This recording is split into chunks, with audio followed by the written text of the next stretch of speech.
الحمد لله نحمده ونصلي على رسوله الكريم. أما بعد فأعوذ بالله من الشيطان الرجيم.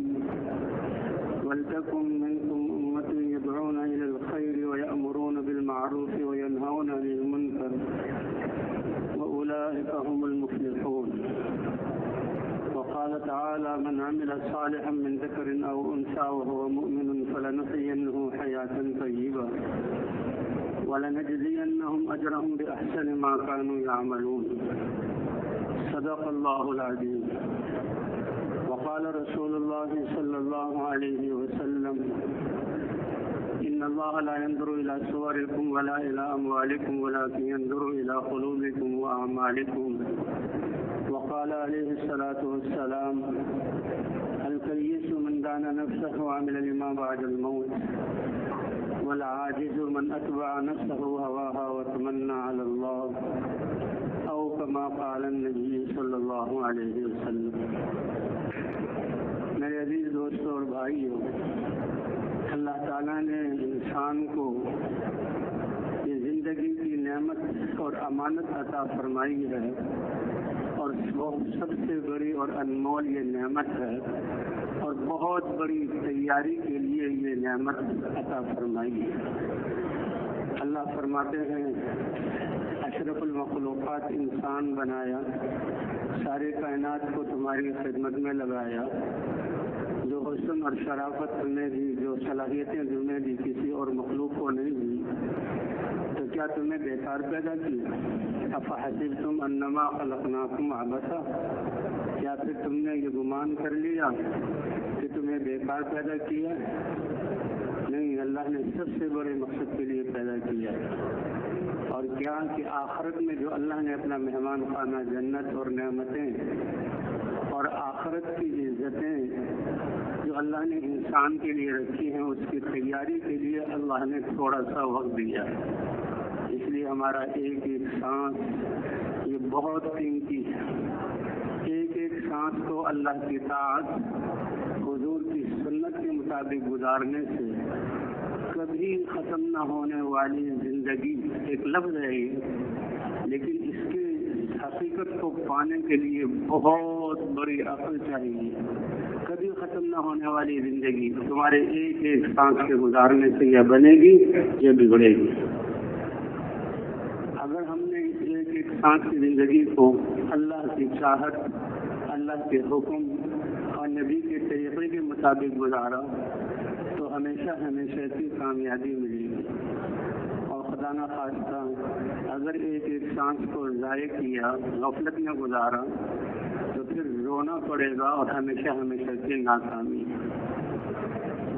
تو اس لیے اللہ نے یہ زندگی آخرت کی تیاری کے لیے دی. وقت بہت تھوڑا سا ہے، سامان اور سرمایہ بہت زیادہ تیار کرنا ہے. یہ تو اللہ کی ارحم الراحمینی ہے کہ تھوڑے سے وقت میں ہمیں عمل کا مکلف بنایا اور اجر ہمیشہ ہمیشہ کا رکھا. اس لیے فرمایا اپنے آپ کو تھکانا اللہ کے حکم کو پورا کرنے میں اور اپنی صلاحیتوں کو لگانا یہ تھوڑی دیر کا ہے اور اجر ہمیشہ ہمیشہ کا ہے.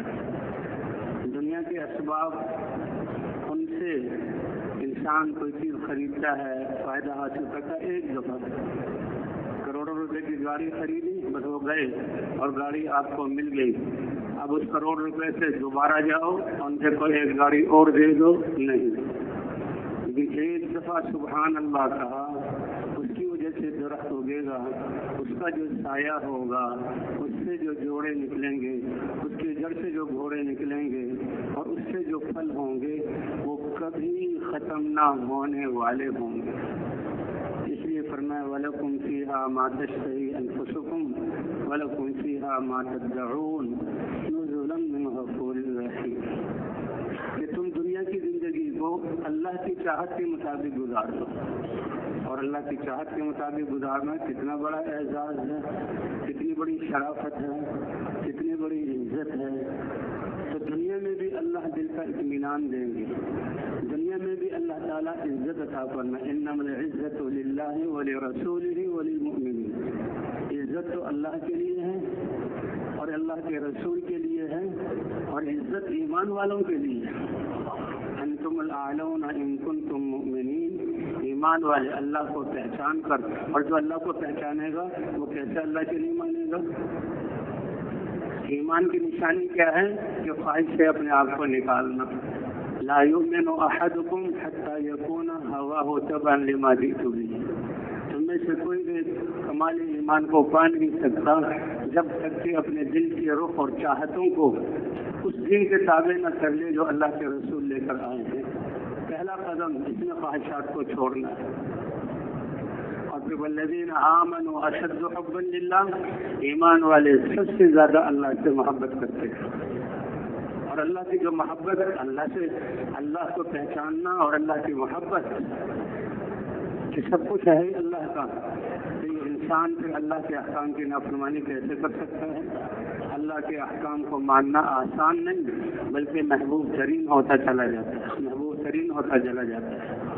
تو تھوڑی سی زندگی اللہ نے عطا کی ہے، اور اس لیے وقت تھوڑا سا ہے اور تیاری ہم نے ہمیشہ کی زندگی کی کرنی ہے۔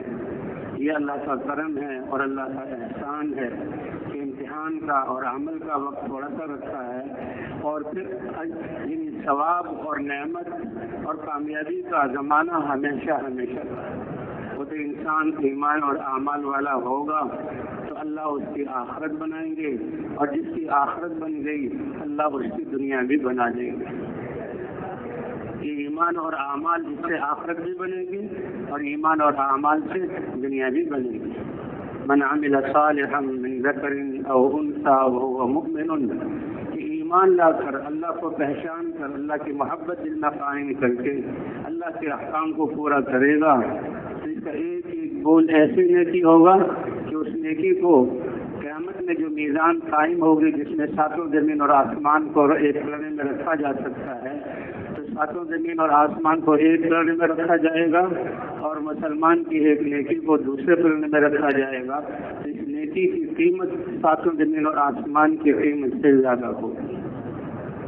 اس لیے کہتے ہیں سب سے قیمتی مشینری اس انسان کی ہے، اور سب سے زیادہ بنانے والی یہ انسان کا جسم ہے۔ اس مشین سے کیا بنتا ہے؟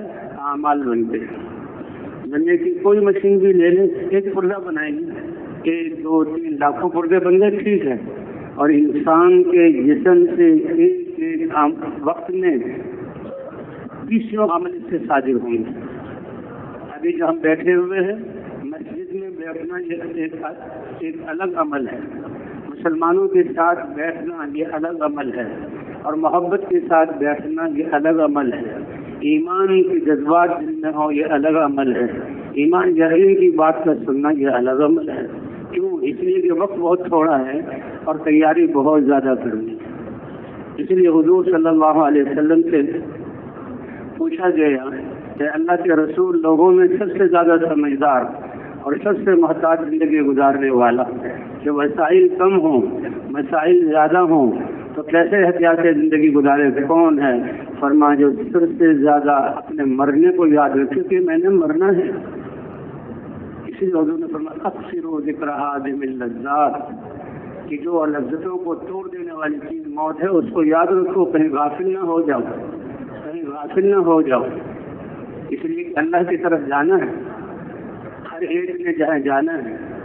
کوئی انسان اللہ نے اگر کوئی دنیا بھر کی زندگی جب تک دنیا باقی ہے اس میں رہنے کا حق ہوتا تو وہ اللہ کے رسول صلی اللہ علیہ وسلم کو تھا، لیکن آپ کو فرمایا گیا فإنک میت، آپ چاہے جتنا زندہ رہ لیں آپ نے بھی دنیا سے جانا ہے۔ وَأَحْبِبْ مَنْ شِئْتَ فَإِنَّكَ تُفَارِقُهُ، جس سے آپ چاہیں محبت کریں تو وہ جو ہے اس سے آپ کو جدائی اختیار کرنی پڑے گی۔ وَعَمَلْ مَا شِئْتَ فَإِنَّكَ مَجْزِيٌّ بِهِ، جو عمل کرے اس عمل کا بدلہ ملے گا۔ اس لیے انسان کا ہر دیکھنا عمل ہے، یہ نہیں کہ جی میں تو دیکھ رہا ہوں باقی کچھ تو نہیں کر رہا، ہر دیکھنا اس کا عمل ہے، ہر زبان کا بول اس کا عمل ہے، ہر بات کو سننا اس کا یہ عمل شمار ہو رہا ہے، بیکار نہیں ہے۔ افحسبتم انما خلقناکم عبثا، ہر اس کی سوچ اور دل کا عزم ایک عمل ہے۔ اس لیے کہتے ہیں فمن یعمل مثقال ذرۃ خیرا یرہ، ذرے کے برابر تمہارا عمل ہوگا. ذرہ کیا چیز ہے؟ تو اس کی جزا کو تم دنیا میں آخرت میں دیکھ لو گے. ومن یعمل مثقال ذرۃ شرا یرہ، اگر برا عمل کیا ہے تو اس کی سزا بھی پاؤ گے. اللہ اپنی رحمت سے معاف کر دیں تو یہ اللہ کی شان ہے کہ وہ معاف کر دیں، اسے کوئی پوچھنے والا نہیں. اس لیے بھائی یہ تھوڑی سی زندگی یہ بہت اہم ہے، اور اللہ نے آخرت کے سرمایے کے لیے ہمیں یہ امانت دی ہے، اور اللہ کی نگاہ ہر طرف ہر وقت ہمارے ساتھ. اس لیے یہ دھیان قائم کرنا، اللہ مجھے دیکھ رہے ہیں، اللہ مجھے سن رہے ہیں، اللہ میری بات کو سن رہے ہیں، اور اللہ میرے ساتھ ہیں. اور کس طرح ساتھ ہے کہ میں اللہ کا بندہ ہوں، اللہ سے محبت کرتا ہوں، اللہ پر ایمان لایا ہوں، اس کو معبود سمجھتا ہوں اور اس کے حکم کو پورا کرتا ہوں. یہ اتنا بڑا سہارا ہے ایمان کے لیے، ایمان والے کے لیے اتنی بڑی دولت ہے کہ کہیں بھی کسی حال میں کہیں بھی یہ انسان پریشان نہیں ہو سکتا. کیوں کہ میرے ساتھ کون ہے؟ میرا اللہ ہے، اور اللہ ہر چیز پر قدرت والا ہے، اور اللہ کے خزانے بھرے ہوئے ہیں، اور اللہ نے اس خزانوں سے فائدہ اٹھانے کے لیے مجھے دنیا میں انسان بنا کر بھیجا ہے، اور اللہ تعالیٰ نے اپنا دین مرحمت فرمایا. کتنی بڑی بات ہے. انا عند ظن عبدی بی، اے میرے بندے جیسے تم میرے ساتھ یقین کرو گے تو ویسا ہی تم سے معاملہ کروں گا. مجھ پر ایمان لاؤ گے، اور ایمان جو لائے گا اللہ سے محبت کرے گا اور اللہ کے حکم کو پورا کرے گا تو اللہ تعالیٰ ہر حال میں اس کو کامیاب کریں گے اور اس کا کام بنائیں گے. اب یہ کتنی بڑی دولت ہے کہ میرا بندہ جیسا میرے ساتھ یقین کرے گا تو جو ہے ویسے ہی میں اس کے ساتھ معاملہ کروں گا. وَمَن يَتَوَكَّلْ عَلَى اللَّهِ فَهُوَ حَسْبُهُ، ایمان والا بھروسہ کرے گا تو کس پر کرے گا؟ اللہ پر. اور جو اللہ پر بھروسہ کرے گا اللہ اس کی کفایت فرمائیں گے. اس لیے فرمایا لو انکم تتوکلون علی اللہ حق توکلہ لرزقکم کما یرزق الطیر تغدو خماسا وتروح بطانا. اگر تم اللہ پر بھروسہ کر لو تو دنیا کے کوئی اسباب تمہارے پاس نہ ہو تو اللہ تمہیں رزق دے گا. کیوں کرنے؟ اب اللہ پہ بھروسہ کرنے کا کیا مطلب کہ میں تو اللہ کی بات مانوں گا، اللہ کے حکم کو پورا کرنے میں لگوں گا، اور میرا کام کون بنائے گا؟ اللہ فرماتے میں ضائع کر دوں گا. اگر تم مجھ پر بھروسہ کرو جسے بھروسہ کرنے کا حق ہے تو تمہیں ایسے رزق دوں گا جیسے پرندوں کو رزق دیتا ہوں. شام کے وقت میں یہ درختوں کے جھنڈوں میں یہ چھوٹی چھوٹی چڑیاں اور یہ بھیا جانور اور آخر اللہ کا ذکر کرتے ہیں، فارغ ہو کے آ جاتے ہیں. اور اللہ کا کیوں؟ اس لیے کہ کائنات کی ہر چیز اللہ کا کی تصویر بیان. سبح للہ ما فی السماوات و ما فی الارض جميعا. ساری کائنات کیا بیان کر رہی ہے؟ اللہ کی تصویر بیان کر رہی ہے. حضرت موسیٰ علیہ السلام کو جب نبوت والی ذمہ داری ملی، اے موسیٰ ہم نے تمہیں چھانٹ لیا، ہم نے تمہیں رسول بنایا، ہمارا یہ پیغام لے کر جاؤ، اور تمہارے رسول ہونے پر نشانی ہم نے عصا کا معجزہ دیا، اور تمہاری ذمہ داری فرعون اور اس کی پوری نافرمان اور گمراہ قوم اور فرعون جیسی گمراہی میں کہ وہ اپنے آپ کو انسانوں کا رب کہہ رہا ہے اس پر محنت کرنی ہے اور اس کو دعوت دینی ہے، اور اس کی قوم کو تم نے ایمان کی طرف بلانا. اس لیے فرعون کی قوم میں بہت سے لوگ تھے جو ایمان لے آئے تھے، لیکن ایمان فرعون کے عذاب کے ڈر سے، اس کے ظلم کے ڈر سے اپنے ایمان کو چھپاتے تھے. بہت سے لوگ ایمان لائے. بنی اسرائیل کی تو ساروں کے سایہ پلٹی، لیکن جو فرعون کے قوم والے تھے وہ بھی. آسیہ بنت مزاحم جو فرعون کی بیوی تھی، اگرچہ وہ بنی اسرائیل میں سے تھی لیکن رہی فرعون کے محل میں، اور پہلے ہی دن سے موسیٰ علیہ السلام انہوں نے کہا تھا اے فرعون تم نے اسرائیلیوں کے کتنے بچے مار دیے، کتنے بڑے بادشاہ ہو، ایک بچے سے اتنا ڈر رہے ہو، پتہ نہیں وہ تو کتنا چونکا ختم ہو گیا. یہ اتنا پیارا نونہال بچہ، یہ اتنا خوبصورت، یہ تو اس لائق ہے کہ اس کو ہم اپنا شہزادہ بنا لیں. تو یہ بات آسیہ کے زبان سے کس نے کہلوائی؟ اللہ نے. یہ ہمیں نفع دے گا. تو فرعون کیونکہ ظالم تھا اور سرکش تھا، ہر دھرم اور ضدی تھا، اس کی ضد نے اور اس کے تکبر نے اس کو ہلاک کیا. اس نے کہا ہاں تمہیں نفع دے سکتا ہے، ہمیں نفع نہیں دے سکتا. آسیہ بنت مزاحم وہ بھی ایمان لے آئی، اور پھر اللہ نے کیا مرتبہ ان کو جو ہے عطا فرمایا۔ روایات میں آتا ہے کہ حضور صلی اللہ علیہ وسلم نے حضرت خدیجہ سے ایک روایت ہے یہ جب ان کا انتقال ہونے لگا، خدیجہ تم میری جنت میں جاؤ گی اور جنت میں میری بیوی بن کے رہو گی، کہ اس میں ان کے ہوتے ہوئے حضور نے کسی سے شادی نہیں کی۔ ایک روایت ہے کہ جنت میں تمہاری ایک سوکن ملے گی، تم اس کو میرا سلام کہہ دینا کہ اللہ کے رسول آپ نے تو مجھ سے پہلے کسی سے شادی کی نہیں، نہ میرے ہوتے ہوئے شادی کی ہے۔ کہ آسیہ بنت مزاحم جس نے فرعون کی محلات کی آسائشیں موسیٰ علیہ السلام کی دعوت پر اللہ پر ایمان لانے کی وجہ سے قربان کی، اور فرعون نے اس کو سزا دی، تو اس کا بدلہ اللہ نے یہ دیا کہ تم نے مصر کے محلات کی آسائشوں کو آسیہ قربان کیا، تو جنت میں جو سب سے اونچی جنت ہے میرے نبی اور سید المرسلین محمد صلی اللہ علیہ وسلم کی ان کی بیوی بن کر تم رہو گی۔ کتنا بڑا اللہ کا انعام ہے، اللہ کیسے دینے والے، اللہ کیسے قدر کرنے والے۔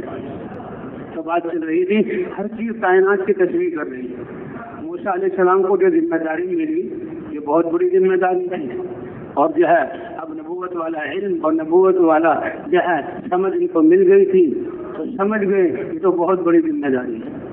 ایسے ہی دل میں خیال آیا کہ مجھے تو اب دن رات دعوت دینی پڑے گی۔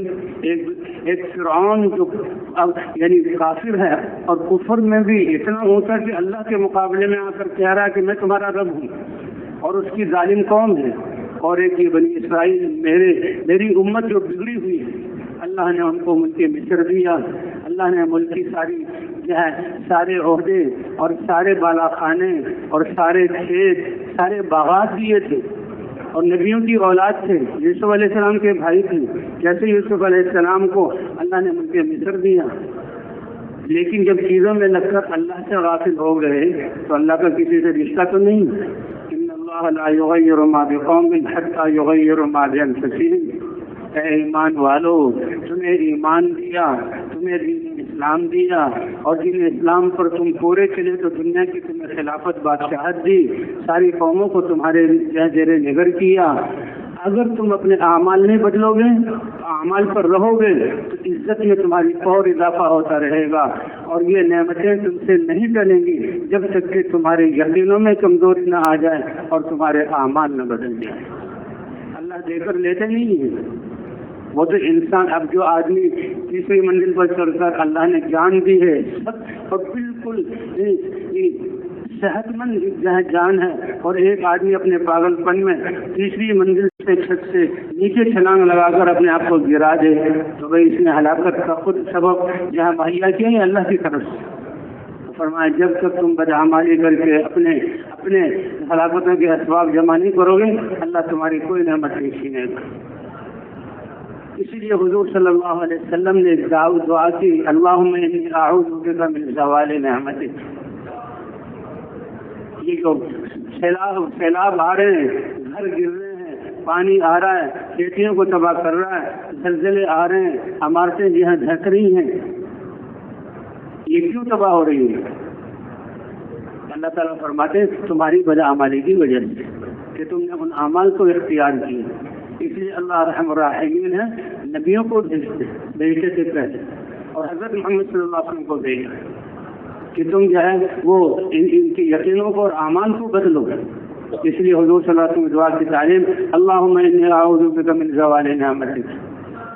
یہ بہت اچھے حال تھے، بڑی نعمتیں تھی، بڑا کاروبار چل رہا تھا، اور یہ تھا اور وہ تھا، اب پریشانیاں ہیں، تو اللہ فرماتے ہیں یہ نعمتیں جو ٹلی ہیں تو رجوع کرو اپنی دل کی طرف، رجوع کرو اپنے اعمال کی طرف۔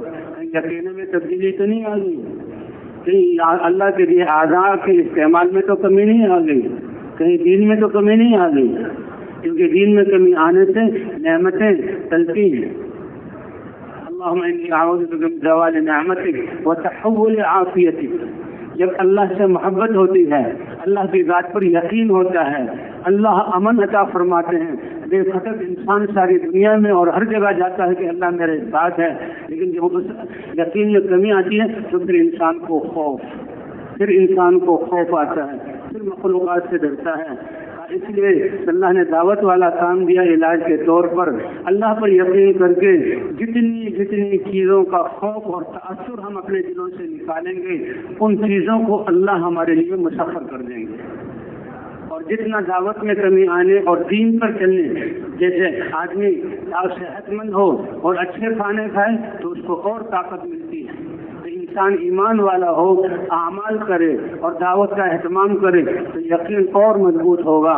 لیکن اگر جو ہے اعمال کو چھوڑ دے تو اعمال کے چھوڑنے کی وجہ سے کمزوری آتی چلی جائے گی. اس لیے ہے اللہ میری حضور نے دعا سکھائی، اے اللہ تیری نعمتیں ہماری لیے سے چل جائیں، اس کی پناہ چاہتا ہوں. یعنی اے اللہ فرما برداری سے نافرمانی کی طرف ہم جائیں، اس سے ہماری حفاظت فرما. اسی لیے کہتے ہیں کہ دنیا میں لگنا یہ کوئی بری بات نہیں ہے، لیکن دنیا کی محبت اور تأثر کا دل میں آنا یہ بری بات ہے. جیسے کشتی ہوتی ہے، ان للہ عبادا فتنا، سمجھدار جو لوگ ہوتے ہیں دنیا میں رہتے ہوئے دنیا کو دل میں جگہ نہیں دیتے. کشتی نے پانی میں رہنا ہے لیکن پانی کو کشتی میں نہیں آنے دیتے. ان للہ عبادا فتنا طلقوا الدنیا وخافوا الفتنہ.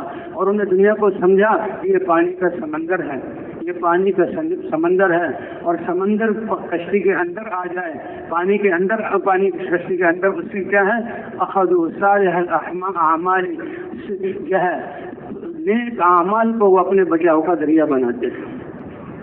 کہ اللہ کی محبت ہو اور محبت کے فوراً بعد اللہ کی اطاعت والے وہ اعمال ہوں جو اللہ کی محبت کو اور زیادہ کر دیں. ٹھیک ہے، ہم اتنے لگے ہیں کہ اللہ کی محبت میں کمی آئی اور اعمال کی تاثیر میں کمی آئی اور اعمال نے تاثیر ختم کر دی. لاکھوں اور کروڑوں نماز پڑھنے والے ہیں، یہ زندگی کی نماز کی زندگی بدل نہیں رہی. لاکھوں روزے رکھنے والے ہیں لیکن روزے رکھنے کے بعد تقویٰ نہیں آ رہا. کتنے 40 لاکھ آدمی ہر سال حج کرتے ہیں اور حج کرنے کے بعد اے میرے بندو تمہارے سارے گناہوں کو بخش دیا. عرفات میں بھی تم نے معافی مانگی، اور عرفات کی دعا کہ حاجی جو ہے جس کے لیے دعا کرے اللہ تعالیٰ اس کے گناہوں کو بھی بخش دیں گے. اللہ نے تمہارے گناہوں کو بخش دیا تھا، لیکن یہ حج کا امر اس لیے فرض کیا تھا کہ اللہ تمہیں غنی کر دے، لیکن حج کی تاثیر ختم ہو جائے گی. کیوں؟ اس لیے کہ اللہ کی محبت کی جگہ دنیا نے لے لی. اس لیے دعوت دے کر ایسا ایمان بنانا کہ اللہ کی محبت ساری محبت پر غالب آ جائے. تو کیا خیال ہے بھائی، اتنی دعوت دیں گے اور اللہ سے مانگیں گے؟ اللہ نے دیکھو والذین آمنوا اشد حبا للہ، یہ کسوٹی اور یہ اللہ تعالیٰ نے اور اللہ کے رسول نے ہمیں پرکھنے کے لیے دے دیا کہ دیکھ لو 8 چیزیں گنوائی ہیں. قل ان کان آباؤکم وابناؤکم واخوانکم وازواجکم وعشیرتکم، 8 چیزیں ہیں. یہ ایک طرف جن میں تم رہتے ہو اور ایک طرف اللہ ہے. اگر اللہ کی محبت ان چیزوں کی محبت اللہ کی محبت سے غالب آ گئی تو تم نقصان میں چلے گئے. فتربصوا حتی یأتی اللہ بامرہ. تو بہرحال وہ قصہ سنائے تھے کہ موسیٰ علیہ السلام جب ان کو ذمہ داری ملی کہ فرعون کی طرف بھی اور بنی اسرائیل کی طرف، فرعون کافر ہے، مشرک ہے، ظالم ہے اور جو ہے اپنے آپ کو خدائی کا دعویٰ کرتا ہے، اور یہ بنی اسرائیل انبیاء کی اولاد ہے. اللہ نے یوسف علیہ السلام کی اخلاق کے اعتبار سے اور جو ہے حسن تدبیر سے اور عملی دعوت اور قولی دعوت جو ہے اس کو قائم کی تو اللہ نے پورا ملک مصر، حالانکہ یوسف علیہ السلام دوسرے ملک سے آئے تھے، غلام بنا کر بیچے گئے تھے، قید میں پہنچا دیا گیا تھا. قید سے اللہ نے ملک مصر کی بادشاہت ان کو عطا فرمائی. کیا عطا فرمائی؟ ملک مصر کی بادشاہت عطا فرمائی. تو بنی اسرائیل سب چیزوں کے مالک تھے، لیکن جب اعمال بدلے تو اللہ نے وہ فرعون جیسے جو ہے آدمی کو ان پر مسلط کر دیا، اور پھر ان کی اصلاح کے لیے اللہ نے موسیٰ علیہ السلام کو بھیجا. تو موسیٰ علیہ السلام کے اتنی بڑی ذمہ داری آج ہمیں اللہ نے پوری انسانیت کی ذمہ داری دی. یہ امت ہوتے ہوئے کتنے بڑے اعزاز کی بات، ہمارے نبی کی ختم نبوت کی وجہ سے امت ہوتے ہوئے اللہ نے نبیوں کا کام دیا. ہر نبی کے سامنے ایک امت ہے، ایک جماعت ہے، ایک قوم ہے، ایک علاقہ ہے، اور ہم حضور کی امت جبکہ آبادی پہلے سے زیادہ ہے اور بڑھتی چلی جا رہی ہے، اور یہ دنیا بھرے گی انسانوں سے، اور اللہ فرمائے تم کتنے خوش قسمت ہو اے میرے نبی پر ایمان والوں اور میرے نبی کی امت میں بنائے گئے انسانوں، کتنے خوش قسمت ہو، تمہیں سارے انسانوں کی ذمہ داری دی گئی۔ تو ہم خود اپنے آپ کو دیکھیں، اس ذمہ داری کے لیے ہم اپنی زندگی کو کیسے استعمال کر رہے ہیں۔ ہمارا دل خود کہے گا کہ ہم بڑے غیر سنجیدگی سے اور بڑے سرسری طور پر اس محنت کو لے رہے ہیں، تو اللہ تعالیٰ ہمیں سنجیدگی عطا فرمائے اور اس محنت کو سمجھ کر اس میں اپنی صلاحیتوں کو لگانے کی توفیق عطا فرمائے۔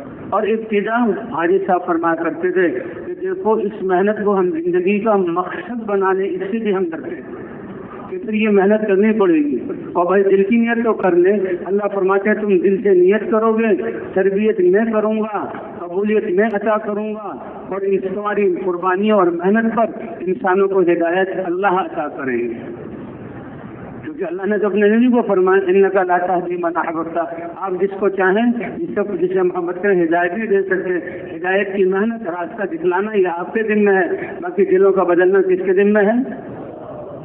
تو موسیٰ علیہ السلام کو 2 قوموں کی ذمہ داری ملی اور نبی بنا کر، اور ہم حضور کی امت میں ہوتے ہوئے ہمیں ذمہ داری ساری انسانیت اور قیامت تک آنے والے زمانوں کی ملی۔ اور موسیٰ علیہ السلام کے دل میں تو میرا بیوی بچہ اس کا کیا ہوگا، میرا خاندان اس کا کیا ہوگا، کہ بیوی ہے اور بچہ آ جائے گا۔ تو اللہ نے فرمایا اے موسیٰ تمہارے سامنے کیا ہے، پتھر ہے، اس کو عصا مارو تو اتنے زور سے کہ وہ پتھر ٹوٹ گیا، لیکن پتھر کے اندر ایک اور پتھر، اس کو بھی عصا مارو، زور سے مارا تو وہ بھی ٹوٹا۔ کیا ہوا کہ پتھر کے اندر ایک پتھر تھا، اس کو عصا مارا تو وہ بھی ٹوٹا، اس کو پھر عصا مارو تیسرے پتھر کو، اس کو مارا تو وہ پتھر، اس میں ایک خول تھا۔ اب 3 پتھروں کے اندر یہ خول، اس میں کون سی روشنی ہوگی؟ اور اس پتھر کے اندر کیڑا، کتنی کمزور سے مخلوق ہے کیڑا، وہ وہاں پر موجود ہے۔ اس کو پیدا کس نے کیا؟ اس کی زندگی کون چلا رہا ہے؟ اس کی سانس کون چلا رہا ہے؟ اور دیکھا کہ اس کے سامنے گھاس ہے، اس کو یہ رزق کس نے عطا کیا؟ اللہ اکبر۔ یہ چیونٹیاں ہیں، چیونٹیاں یہ زمین کے اندر اپنے دل اور بچیاں آباد کرتی ہیں۔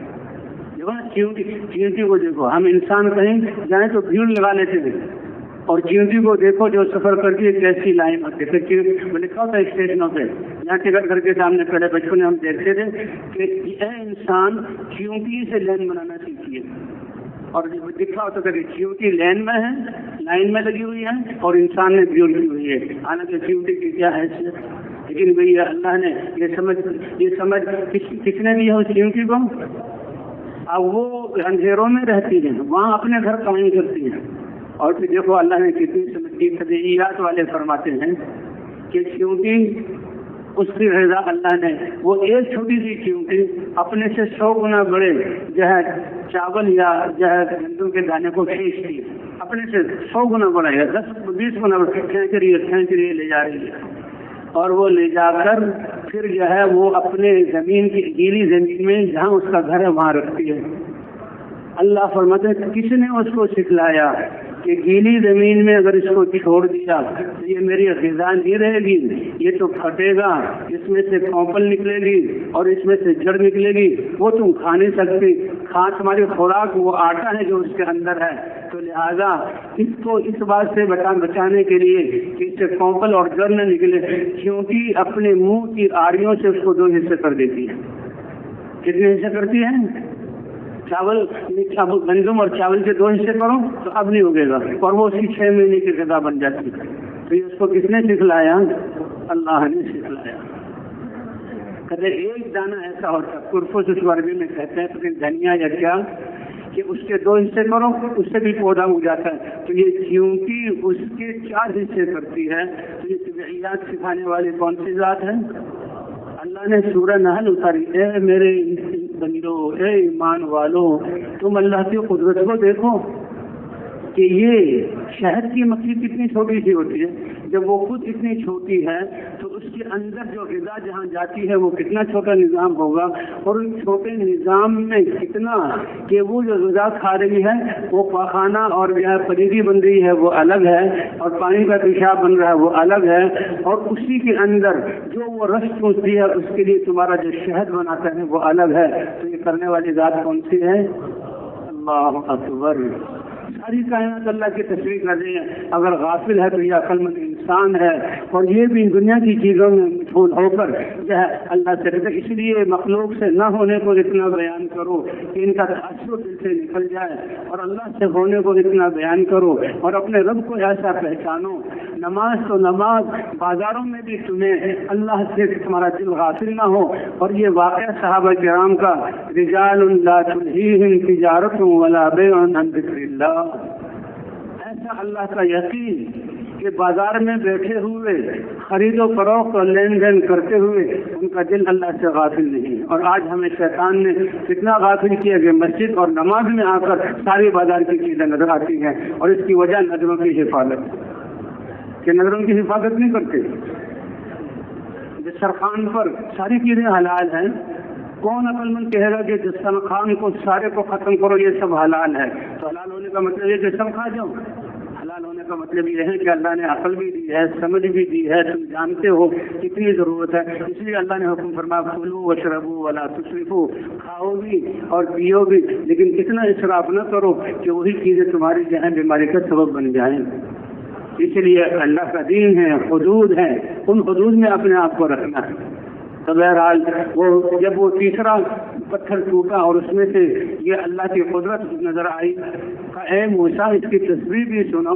جب موسیٰ علیہ السلام نے کان لگائے پھر اللہ نے موسیٰ علیہ السلام کو اس کی تصویر سمجھائی۔ اللہ نے ہر جانور کو، ہر پرندے کو ان کی اپنی بولی دی ہے، وہ آپس میں بات کرتے ہیں۔ اللہ سلیمان علیہ السلام کو کے بارے میں فرماتے ہیں ہم نے ان کو جانوروں کی بولی سکھائی، موسیٰ اس کی تصویر بھی سنو۔ اللہ اکبر۔ جب کان لگائے تصویر، اس کی تو آواز اتنی دھیمی ہوتی ہے لیکن اللہ نے پھر وہ آواز سنوائی تو کیا ہوا؟ اس کی تصویر کیا تھی؟ سبحان من یرانی، کیا پاک ہے وہ ذات جو عرش پہ ہوتے ہوئے ان تین اندھیری پتھروں کی اندھیریوں میں بھی اللہ مجھے اپنی مخلوق کو دیکھ رہا ہے۔ وہ میرا اللہ ایسا اللہ ہے، سبحان من یرانی۔ اس لیے کہتے ہیں مسلمان ایمان والا ایسا یقین، اللہ مجھے دیکھ رہے ہیں، میری بات کو سن رہے ہیں اور اللہ میرے ساتھ ہیں، یہ ایسا سرمایہ ہے کہ ایمان والا کہیں بھی گھبرا نہیں سکتا اور نہ کبھی پریشان ہو سکتا ہے۔ اور اس کا تو میں اللہ کا حکم مانوں گا، اس حکم ماننے میں چاہے جان چلی جائے اس میں میری کامیابی ہے۔ سبحان من یرانی، کیا پاک ذات عرش سے ہوتے ہوئے مجھے دیکھ رہی ہے، ولا یخفی علیہ مکانی، اور میرا گھر اس پہ پوشیدہ نہیں ہے۔ کتنے ارب ایسے کیڑے جو ان پتھروں کی اندھیریوں میں ہیں، اللہ نے ان کو پیدا کیا، اللہ ان کے گھروں کو جانتے ہیں اور اللہ ان کو رزق پہنچا رہے ہیں۔ اور وہ کیا کہہ رہا ہے؟ یرزقنی ولا ینسانی، اللہ مجھے رزق پہنچاتے ہیں اور کبھی مجھے بھولتے نہیں ہیں۔ اس لیے بھائی اللہ کی ذات پر ایمان یہ سب سے بڑا سرمایہ ہے، اور اس کی جگہ دل ہے۔ اور جو اللہ پر ایمان لاتا ہے وہ اللہ پر توکل کرتا ہے، اور اللہ کا وعدہ ہے وَمَن يَتَوَكَّلْ عَلَى اللَّهِ فَهُوَ حَسْبُهُ، جو اللہ پر توکل اختیار کرتا ہے وہ اللہ اس کی کفایت کرتے ہیں۔ اور جیسے کہ فرما دیا کہ اگر تم اللہ پر ایسے توکل کرو جیسے توکل کرنے کا حق ہے، کہ ہم تو اللہ کا امر پورا کر رہے ہیں، تو یہ بات آ جائے ہمارے دلوں میں۔ بھوک لگی ہے تو اب یہ روٹی مل جائے اور کھانا مل کر میرا پیٹ بھر جائے اور کھانا مزیدار ہو، بھائی ہم اپنا یہ یقین بنائیں یہ کامیابی نہیں ہے اور یہ کامیابی کا راستہ نہیں ہے۔ ہمیں بھوک آنے کے بعد اللہ کا جو حکم ہے ہم نے پورا کیا، چاہے بہت اچھا کھانا مل گیا اور مزیدار پیٹ بھی بھر گیا تو ہم کامیاب ہیں۔ لیکن اگر کھانا نہ ملا اور بھوک برقرار رہی اور ہم نے اللہ کا حکم پورا کیا تو ہم بھوک میں بھی کامیاب ہیں۔ ہم بھوک میں بھی کیا ہیں؟ کامیاب ہیں۔ کیوں؟ ہم نے اللہ کا امر پورا کیا، اور اللہ ضائع نہیں کریں گے۔ حضرت خدیجہ رضی اللہ تعالیٰ عنہ کو حضور صلی اللہ علیہ وسلم نے، اے خدیجہ اب مجھے حکم ہوا کہ اپنے گھر والوں کو دعوت دوں اور میں اللہ کا رسول ہوں اور یہ بتوں کی ہم کا انکار کروں اللہ کی وحدانیت کا، تو وہ رسول ہونا تو پہلے سمجھ گئی تھی، لیکن حضور نے براہ راست دعوت دی کہ اپنے گھر والوں کو دعوت دو۔ اے اللہ کے رسول آپ دعوت کی ابتدا مجھ سے کر رہے ہیں، یہ میری سعادت یہ ہے کہ میں آپ کی دعوت کو فوراً قبول کرتی ہوں۔ یہ ہے بات کہ جو ہے اللہ کے حکم کی ایسی محبت، حکم کے متوجہ ہوتے ہی فوراً، اسی لیے کہتے ہیں وہ کامیاب لوگ ہیں نماز والے جو اللہ کے مؤذنین کے ذریعے بلانے سے پہلے مسجدوں میں موجود ہیں۔ کیا ہم اللہ کے بلانے کا انتظار کریں گے؟ کیا اللہ کے بلانے کا انتظار کریں گے جبکہ متعین ہے وقت داخل ہو گیا؟ کتنے خوش قسمت ہیں وہ لوگ کہ وہ مسجد میں آ کر وہ اذان کو سنتے ہیں۔ اللہ ساری دنیا میں کو 6 دفعہ اللہ اکبر اللہ سب سے بڑا ہے، کانوں میں یہ آواز پہنچتی ہے، ایمان والوں کے دلوں میں اللہ کی بڑائی آتی ہے کہ یہ دکان تھی میری، یہ کارخانہ تھا میرا، یہ دفتر تھا میرا، یہ عدالت تھی میری، یہ زمینیں تھی میری اور یہ ذمہ داریاں تھی میری، یہ چھوٹی ہیں۔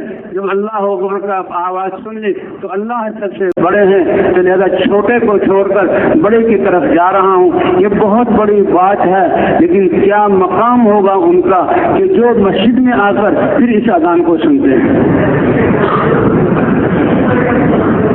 اس لیے کہ اللہ کی طرف بڑھنا یہ کمائی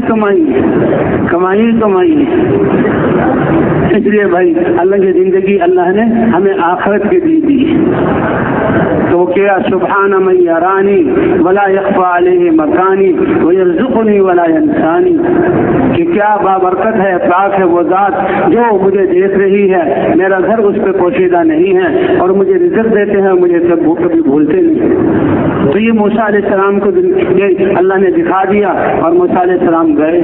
کبھی اللہ تعالیٰ نے تو ہمیں حضرت محمد صلی اللہ علیہ وسلم کی امت میں پیدا کر کے سارے انسانوں کی ذمہ داری عطا کی ہے۔ کتنی بڑی بات ہے، کتنی بڑی سعادت کی بات ہے یہ اللہ کے راستے میں نکلنا۔ یہ اسی بات کی عظمت کو سمجھنے کے لیے ہے کہ اللہ نے ہمیں انسان کیوں بنایا، اللہ نے ہمیں پیدا کیوں کیا۔ پیدا کرنے کا مقصد کہ ہم اللہ کو پہچانیں اور اللہ کی عبادت میں کے لیے اپنے آپ کو فارغ کریں، اور پھر حضور صلی اللہ علیہ وسلم کی امت میں ہونے کی وجہ سے جو ذمہ داری اللہ نے عطا فرمائی ہے اس کی عظمت کو پہچانیں، اور پچھلی زندگی جو ہم نے اللہ کی دی ہوئی زندگی کے یہ سانس اور جوانی کی جو قوتیں، دیکھنے اور بولنے اور سوچنے اور ہاتھ سے لین دین کی قوتیں دنیا کے حاصل کرنے میں لگائی ہیں، اس سے مانگیں اللہ سے معافی، اور باقی آئندہ ساری صلاحیتوں کو اللہ کی پہچان کروانا اور انسانیت کو اللہ کی طرف بلانا اور آخرت کی طرف متوجہ کرنا، نقصان کے راستے سے نکال کر جو ہے فائدے والے راستے پر جو ہے لگانا، یہ ہماری زندگی کا مقصد ہے۔ تو کون کون اس مقصد کو اپنائے گا بھائی؟ اس لیے اللہ فرماتے ہیں الراحمون، یہ سب سے بڑا رحم ہے، سب سے بڑا رحم ہے۔ اور بھائی جتنے بھی ماں باپ بیٹھے ہوئے ہیں اور جن کو اللہ نے اولادیں دی ہیں، کتنی بڑی یہ نعمت ہے۔ ان ماں باپ کا سب سے بڑا احسان اور سب سے بڑی دولت جو اپنے بچوں کو دیں گے، ایمان اور اعمال کے ذریعے اللہ کے خزانوں سے لینے والا بنا دینا۔ لیکن میں نے اپنے بچے کی جو ہے فوج کے جرنیل اور فیلڈ مارشل ان کے ساتھ میرے جان پہچان کرا دی، وہ بھی تو ایک انسان ہے اور کل اس دنیا سے چلا جائے گا۔ میں نے تو اپنے بچے کی جان پہچان فلاں وزیر سے کرا دی اور میرے بچے کی دوستی تو فلاں وزیر اعظم سے ہو گئی، وہ بھی تو انسان ہے، اس نے بھی قبر میں جانا ہے، اس نے بھی ختم ہونا ہے۔ قد بنت الملوک لہا قصورا فلم تبق الملوک ولا القصور۔ ایک شاعر نے کیا کہا کہ بادشاہوں نے بادشاہ کے سیٹ پر آتے ہی اپنے لیے محلات تیار کیے، محلات کچھ دنوں رہے، بادشاہ مٹی میں مل گئے اور کچھ عرصے بعد وہ محلات بھی مٹی میں مل گئے۔ وہ محلات بھی کہاں چلے گئے؟ مٹی میں مل گئے. تو ان سے تعلق جوڑنا یہ دھوکہ ہے. وہ تو خود مخلوق ہیں, خود باقی رہنے میں اللہ کے امر کے محتاج ہیں, اور اللہ وحدہ لا شریک لہ اس کی پہچان کرانا, اس سے تعلق جوڑنا اور اللہ کے دین کے ذریعے سے اللہ سے لینے والا بنانا, یہ سب سے بڑا احسان ہے ماں باپ کا اپنی اولاد پر. اور بھائی ہم تو ساری انسانیت کے لیے جو ہے اللہ نے بھیجا. اللہ نے قرآن میں یہ فرمایا. تو انشاءاللہ بھائی نیت کرتے ہیں یہ باقی زندگی اسی کے لیے گزرے گی. اللہ فرماتے ہیں تم نیت کر لو اور عزم کر لو, اللہ پر بھروسہ کر لو.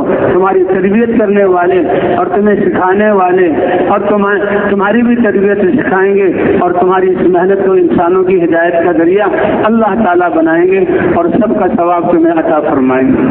تو زندگی کے لمحات جو باقی ہیں پتہ نہیں کتنے ہیں, بہت تھوڑے ہیں, لیکن اگر ایک دو سانس بھی ہیں, ہم نے نیت کرنے کے بعد ایک دو سانس سے لے کر 10 سال 20 سال 50 سال 100 سال بھی ہماری زندگی ہے, اس سب کو انشاءاللہ حضور والے غم, حضور والے محنت اور انسان کی ہمدردی اور ساری انسانیت کو اللہ سے جوڑنا, اس میں ہم نے لگانا ہے. اللہ فرماتے ہیں تم نے میری مخلوق پر رحم کیا تو میں تو ارحم الراحمین ہوں, اپنی دین کے خزانے دنیا میں بھی اور آخرت میں بھی تمہارے لیے کھول دوں گا. اللہ پچھلی کوتاہیوں کو معاف فرما دے اور بقیہ زندگی کو غنیمت سمجھ کر, اس سے بڑا میدان اور محنت اور دوڑ کا اور مقابلے کا میدان کوئی نہیں, ساری صلاحیتیں اس کے لیے لگانے کی توفیق عطا فرمائے. اب ساتھی نماز کی تیاری کر لیں.